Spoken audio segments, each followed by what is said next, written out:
Good morning. Good morning, YouTube. Good morning, Sports Card Nation. Morning, Sports Card Wild West Marketplace. Good morning, hobbyists. Good morning, John. Good morning, everybody. It is Wednesday, 7/14/21. That's kind of cool. 7/14/21. It's like 3 touchdowns in a row. 7/14/21. Did you hear the news? Did you guys hear the news? Pretty big news last night, buzzing around the internet. We're going to get in that first. And that is news that the, PAC or Super PAC or whatever, I forget they refer to it. We'll look at it in a minute. Run by A-Rod is looking to acquire Panini. Panini for sale. Panini being acquired. Panini changing ownership. What does it mean for the hobby? We're going to talk about that most of this morning. I am going to go over some news and notes, and we'll look around what's going on in the YouTube world and share some other thoughts. But we're going to talk about Panini getting bought. That's interesting. And again, it hasn't been confirmed yet. We're going to talk about what's going to happen and stuff like that. But pretty cool stuff. What else? Sports-wise, I saw the U.S. team did beat Argentina last night. Came out of their slump. We're talking USA basketball, by the way, after losing 2 games, exhibition games. All-Star game was last night. American League won 5-2. Not a big fan of following the All-Star game. I just kind of watch the box score and stuff. Nothing that stood out to me. Vlad did hit a home run. That's probably very helpful to him in taking the American League to win. Ohtani was kind of quiet. I don't think he hit very well. I don't think he hit at all. And he pitched 1 inning. So it was pretty cool, I guess, if you follow the whole All-Star game. Other sports news, lots of rumors in basketball. Nothing we'll talk about yet, but I am excited about how those basketball rumors will affect the hobby in the future. And then I believe tonight is game 4. I should have checked that before I logged in with you guys, but I'm pretty sure. Okay, let me go ahead here. Get a little glare from the sunlight coming in. Well, I'm going to take my ugly mug off anyway. Let's go here and go full. Oh, is this the way to do it? Let's go there. Let's go here. Let's go full ugly mug on. Share screen. We're going to share the screen, and we're going to start here. Bam. A-Rod's Slam S-Pack. That's what it is. S-Pack is in merger talks with Italy. And the Panini Group summarizes for you. An S-Pack similar to what it's like a, I think like an entity looking to have something to sell, right? It's like a collection of money and investors and looking, what are we invested in? I think they got like $500 million or something like that. But they're looking at Panini. And the article doesn't say very much. There is raised, $565 million in February in a public offering. And then they're looking to possibly buy Panini. And there makes a reference here to the Topps, who agreed to go public in the merger. And do they talk about Topps' stock price? Here's a Slam Corp stock price, which I think is interesting. Can we get a little readout on this? So, stock price. And let me also say this too. I know, I made some comments about Golden Auction coming out and making the first comments about this. What is this? You've reached. I have a feeling this is.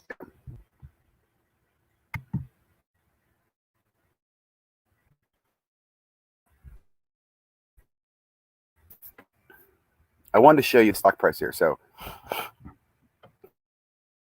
from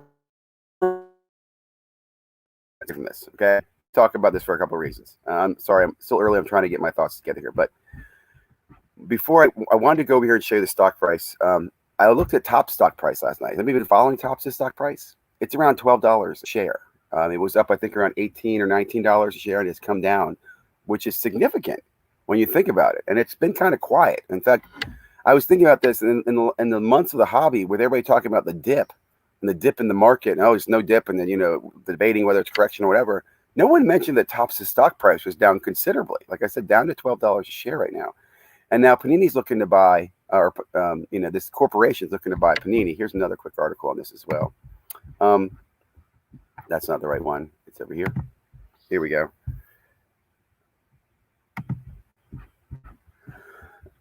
Golden Auction.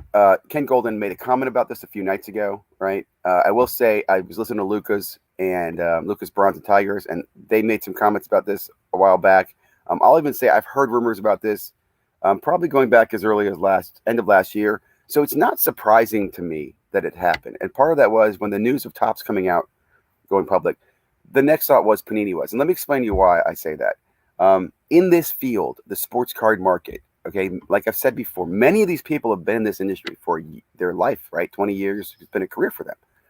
And the rest of the world's been booming. I mean, sports cards just started booming in the last 2 years. But the big boom has been in the ability for possible liquidity, exit opportunities, right? For the first time in a long time in sports cards, people who have been here are looking at opportunities where they can cash out and cash out big, right? So, for example, whoever's running the Panini group and the Panini team there, they're looking at a big payout here because the expected valuation of this, I want to say was, where did I read this? I want to say it was like $3 billion. Panini did $1 billion, okay, of business. Where is the one on Panini's revenue?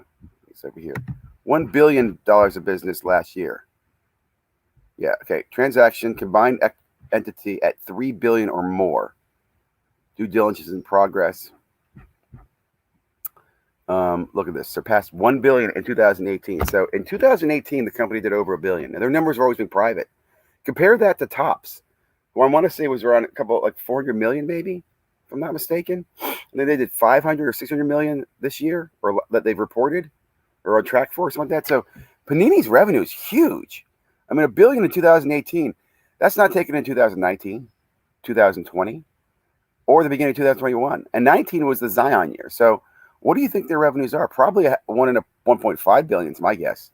And a valuation of $3 billion. Well, my point to what I was saying earlier, those people cashing out, they're cashing out at the high.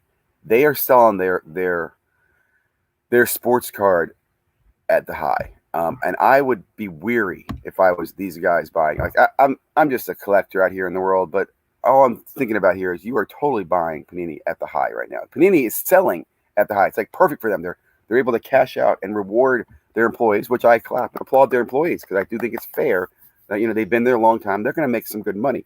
I wonder. Here's one of my points I'm babbling towards. What does this mean for us in the hobby and Panini? I don't think it means much different for consumer. Unfortunately, what I think it means is what I've said before, which is a downturn in the hobby and correction. And I'm not saying downturn like crash, just downturn. And right now, what's happened, we've already seen correction. There's too many products. Some products aren't selling. They're getting discounted. I do think most of the products will sell out through the rest of the year. There's enough momentum to pay for those products. But when we get into 2022 and beyond, I have a feeling the new company, whoever buys Panini, is going to come in thinking, well, in 2022, we're going to do $2 billion worth of revenue. And I'm going to say no. I think you're going to see sales dip across the board in sports cards probably in 2022 and 2023. So I think both Topps and the Panini company, if they're both public, would be a poor investment. And I also think that's why Topps has already dipped, right? Because I think real true investors have looked at the Topps numbers and they looked and said, okay, so you only grew this much in one of the best years ever? Like everybody tells me sports cards were high and you only grew this much in 2020, 2021. You know what I'm saying? Their revenue growth doesn't justify valuation that they were, I think, at $18 a share. It might go back there. In fact, I do think you'll probably take a bump with Panini if Panini goes public. What else? I'll tell you one thing I'm a little bummed about is I kind of want to see a little more shakeup in the industry. Like I want to see Panini merge with a player or buy a player. This is just going to be business as usual, again, for the collectors, and then they're just going to continue to the sports card world. Will they improve anything? I'm going to say no. I really would, because I think revenue, like if you buy a company, your first goal is to get that return for your investors back, right? And they'll be a public company, which would be interesting as well, right? Which means they're really answering the shareholders and not to collectors. And I think that's been one of the fears collectors have had about the hobby for a long time, right? And I do think that is something that definitely concerns me as we move forward, because it does look like both Panini and Topps will be publicly traded companies by the end of 2022 or 2021. What are my other thoughts on this? Again, I guess I should say, not surprised. I think I said that. Don't think it's going to be a big impact change for us in the hobby immediately. I think where it's going to impact the most would be in the distributors, right? The distributors could feel some impact, could feel some changes or a pinch from this. But I don't suspect there'll be much for the collector. I will say, like I said before, I'm continuing to be focused on specific products, right? Like Panini Prism products. I'm not going to be doing like Panini Mosaic products. And we'll talk more about that on release Mondays and so forth. But I did want to spend a few minutes talking about this. I'll look at the chat. I'm sure there's some conversations, some questions, some thoughts on this. I'd love to hear it. And again, I do think this will go through. This due diligence thing, I don't think a news like this leaks this far unless it's going to happen. I think this news leaked because they're trying to verify the market. To go, the market like this? How's everybody like this? And you see the stock prices up a little bit over here on the side, wherever that was, right? Again, I'm not pulling up right now, but check out Topps' stock price. Where can I pull Topps' stock price from? I'll try that in a second. Anyway, into the news. I thought this was definitely worth sharing with everybody. This gives you pretty good notes on companies and manufacturers of the national and what their plans are, right? I think it's interesting that both PSA and CSG are going to be grading on site. So they're going to be offering grading. It's expensive, but that way I guess you can rip a card and then stand in line for 5 hours and get a card graded. I'm curious. I'd love to hear from the people who are there how these grading lines are. Do people, are people using them? $50 is not bad, in my opinion, for a graded card. Like if you've got a good card that's national and you want to grade, I think $50 is fair to get it slabbed before you get on a plane and take it back. $250 seems a little bit high to me, but that's just my opinion. Don't listen to me. Do whatever you want. I thought this was interesting. Upper Deck's going to be offering these promo packs. I'm mentioning that because Panini apparently is not going to be doing gold and silver packs, nor are they doing the VIP party. The VIP party is not happening, and Panini's not doing the packs, which I'm really surprised by. That's a money opportunity for Panini. Wonder why they didn't do it. I really wonder why. What's the other things? Back. These are the main points I wanted to chat at eBay. It was jaw-dropping quarter on sports cards. Yep, saw that. Okay, what else? This was the same article we showed you earlier. Move that to the side. Go over your subscriptions. So a couple videos yesterday. What stood out to me? There was some videos around My Slabs that I saw this week, which I thought was pretty interesting. I think I saw an interview, tonight with My Slabs with Sports Card Anonymous. And then She Collects Cards, talked about My Slabs. What seemed like a commercial, but it wasn't. What were some other good things? There was a lot of talk about, some basketball talk, honest stuff. I did enjoy this. I didn't watch this. I did watch this episode. I think there's 3 of these selling at the Causeway. Just a good story about a guy who's gotten in the business and, selling cards at the sports card shows. He met some friends, met some people. I like the story about how he's wearing a Lakers jersey and he's in kind of an un-Lakers friendly area. And again, it just shows you the hobby's friendly, man. People aren't it's not like you're going to the stadium. What else? I think that was the main things to bring to your attention from yesterday. Like I said, there was a lot of content. Nothing like jumped out. Tuesday night, there was a Beckett, but I missed it last night. I was distracted. Today is Wednesday. I'm trying to think what shows are on Wednesday night. I'm not sure. They kind of change around. I think there's a Beckett show tonight. Go GTS is tomorrow. And we'll see. We'll see what other content's coming out. What else? Okay. Last thing we'll show. No, 2 things we'll show. We'll refresh the numbers just to look at. I think we do this every day just to see what are the numbers.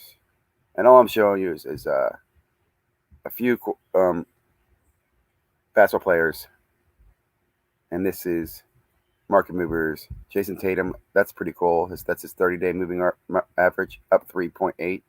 And Ben Simmons up 11 on that 3-day moving average. Trae Young's 3-day moving average, or 30-day moving average is up. That's impressive, actually. Nothing super shocking to me. This is a little shocking to me. Just because he's in the finals, he played well, and his card continues to slip. I will say I've been calling this card at 1,000 to 1,500 by the end of the year. So again, I'm even more surprised that it's actually listening to me. And I'm not doing that to be mean. I think this card is one of the correction cards in the hobby right now. Okay, last. So they don't have a lot of other good content this morning. I focused mainly on the Panini acquisition. I wanted to pull up a video from last year. These are on the channel, leveraging card ladder and market movers. I think this is a really cool video. You should check this out. Almost 1,000 views. It's back when I used to use both, and I gave you some tips on how to use both. Things have changed a lot in a year. Video here, Ziggy No versus Gary V. I do recommend checking that out if you get a chance. Just interesting insights because you think about where we were a year ago. Here's my Slabs sign up. This is what kind of triggered me to look at this last year. Was I was watching the My Slabs videos. I'm like, I think I signed up for My Slabs last year this time, and I did. And I'm excited to see how much growth they've had and how they're doing. I think they're going to do better because more people are looking for ways to cut fees, right? It also made me think about MySlabs. MySlabs is 1% fee, but they use eBay, and eBay charges you roughly 3%. So it's a 4% fee. And really, MySlabs only gets 1% of it. I mean, eBay has got their finger in a lot of business, man. Not eBay, PayPal, sorry. A couple other things I thought were interesting to kind of just remind you of the time last year. Look, we had the Cam news last year, and that moved everything on Card Ladder and Market Movers.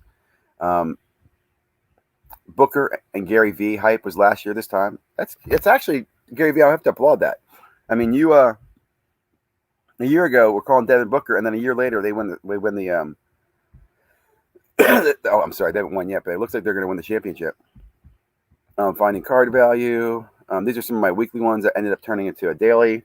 And then if you get up here, by the time we're into July 19th, July 20th, I start doing these on a daily with daily information. So that's kind of fun to look back and just kind of see what was happening on that day and where we are a year later.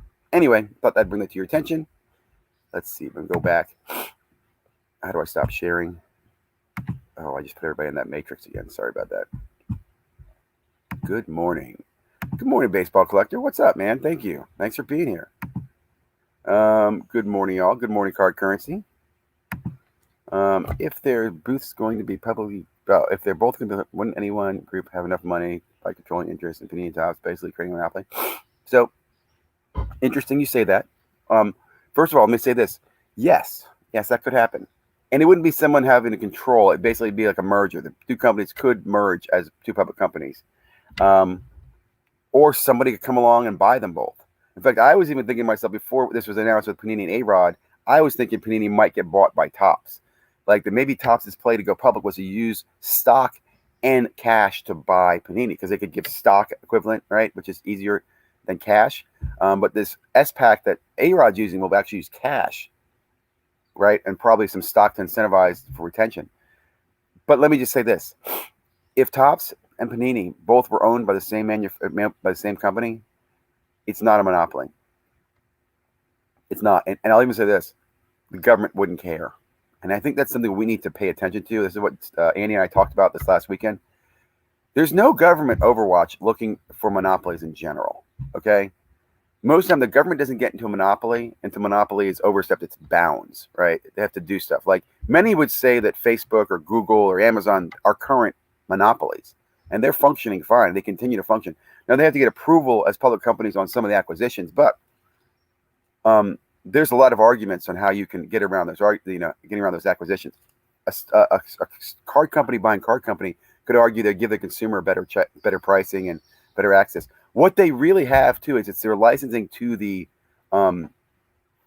leagues that gives them their value.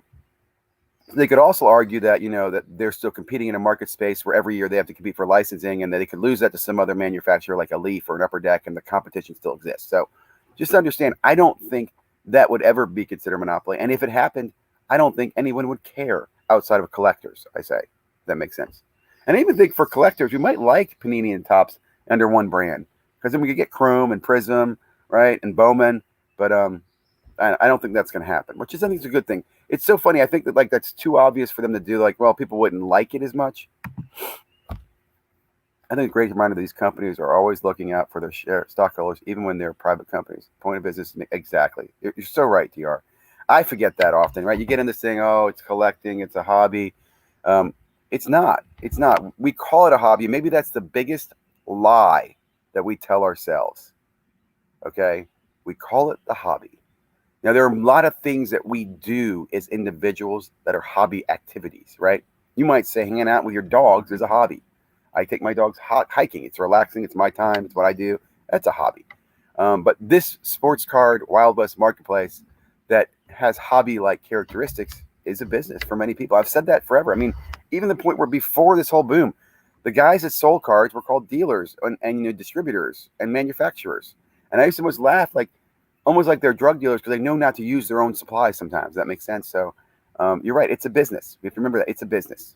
And I think if I can say anything for Panini, I'm not always happy with Panini, but damn, they're a well-run business. I mean, they're a well-run business. They work on customer service, but I even think that's part of their strategy. I think they're like, fuck customer service. Pardon me, I'm sorry. F customer service. We don't need customer service. Let them have cake. Flipping Steve show was good. It was very good. I did listen to a lot of that. I was driving Monday night. I enjoyed that show. I like the Philly comment. Theodore, I'd love to catch up with you guys in Philly. I didn't make it this last one, so maybe we'll see in the fall if I can make it. Good morning, Michael Ham. Good morning, Simon. Pepino Man, good morning. Having my coffee at work. Hey, man, thanks for stopping by. I appreciate it. Really appreciate that. Good to see people in the chat chit-chatting. Just want Topps Chrome football. Yeah, see, I mean, I understand. I understand. Again, I'll tell you this. I've said this before. We haven't done this, but we, the consumers, the collectors, I think if we organize and send a voice to the leagues, we could get the leagues to break the exclusive licensing, and that would change the market, right? And I think everybody's telling us not to do that because they think it'll ruffle things, right? I heard somebody talk about how we don't understand how great things were with the exclusive licensing. I think the times have changed. The market's changed. I think this is a great time for us to do that, right? To basically, like, if I could sit down with Roger Goodell and say, hey, one thing, dude, give me one thing, honestly, one thing in the NFL, sign 2 people or at least 2 companies for football sports cards. And he looked at me and go, that's what you want, Ziggy? I'm like, yes. And while I'm doing that for you, Roger, I'm going to make you more money, a ton more money. You're going to make more money. You're going to grow the hobby. You're going to grow NFL. Like, for example, do you want to go over in Europe? Do you really want to compete in Europe? Then you probably need another sports card manufacturer. You have one who's, you know, you did the same thing with the basketball guy. What's his name? Oh, I can't remember. I always think Stern. It's not Stern. Again, give me a lunch meeting, a coffee meeting with any of those commissioners and some time to prepare before. And I think I could talk them into getting rid of or not doing exclusive licensing moving forward. And it's a win-win across the board. The only person not winning are the manufacturers who have it, and they'd be fearful of what happens. But you know what? Sometimes you got to let go. We got to let go, man. We got to let go. But regulation or exclusive licensing are 2 things that just drive me crazy. Morning, Mr. Hand. Collecting is a hobby. Selling is a business. Very true. Very true. Very true. That's a good point. Your Texas card dude is in the house. Good morning, buddy. How you doing, Brad? You had a great show the other night. I did not catch all of it. I was listening to a little bit. Got a lot of catch up this weekend or this week.